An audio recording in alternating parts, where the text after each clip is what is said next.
নরওয়ের কাছে ব্রাজিলের ২-১ গোলের হারে শেষ ১৬তেই থমকে গেল নেইমারের বিশ্বকাপ মিশন। একই সাথে আন্তর্জাতিক ফুটবলকে বিদায় জানালেন এই ব্রাজিলিয়ান তারকা। ২০১১ সালে যে মেটলাইফ স্টেডিয়ামে সেলেসাওদের হলুদ জার্সিতে অভিষেক হয়েছিল তার দীর্ঘ ১.৫ দশক পর সেই একই মাঠে ক্যারিয়ারের শেষ ম্যাচটি খেলে ফেললেন নেইমার। এই বিশ্বকাপে তার খেলা নিয়েই শঙ্কা ছিল। চোট আর অফ ফর্মের কারণে ২০২৩ সালের অক্টোবর থেকে ব্রাজিল দলের বাইরে ছিলেন নেইমার। বিশ্বকাপের আগে ফিট হয়ে ডাক পান কার্লো আনচেলত্তির ব্রাজিল দলে। কিন্তু ৩৪ বছর বয়সী এই ফরোয়ার্ডের শেষটা হল কান্নায়। ব্রাজিলের জার্সি তুলে রাখার ঘোষণা দিলেও ক্লাব ফুটবলে খেলা চালিয়ে যাবেন কি না সে বিষয়ে এখনও কিছুই নিশ্চিত করে বলেননি সান্তোস তারকা। কোটি ভক্তের মতো নেইমারের বাবারও আশা তার ছেলে ফুটবল খেলা চালিয়ে যাবেন। ইনস্টাগ্রামে নেইমার সিনিয়রের দীর্ঘ এক পোস্টে উঠে এসেছে সেই অনুরোধ। নেইমারের বাবা সেই পোস্টে স্মৃতিচারণ করেন, ছোটবেলার বিশাল একটা পথ আমরা পাড়ি দিলাম একসঙ্গে।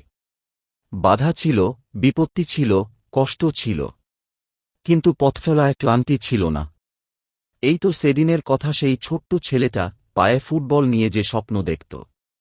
ভাবতেও পারিনি ঈশ্বর তাকে এত দূর নিয়ে যাবেন।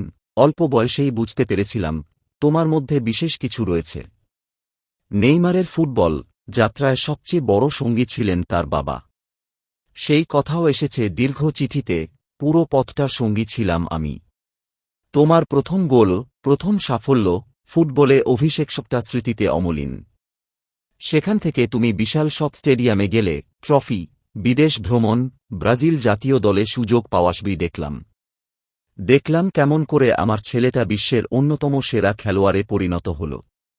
বাবা হিসেবে এর থেকে বেশি কিছু চাওয়ার নেই আমার।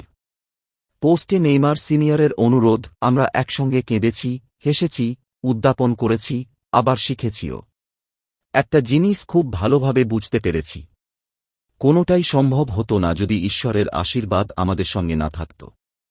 তাই বাবা হিসেবে আমার একটা শেষ অনুরোধ, বাবা তুমি ফুটবল খেলা চালিয়ে যাও।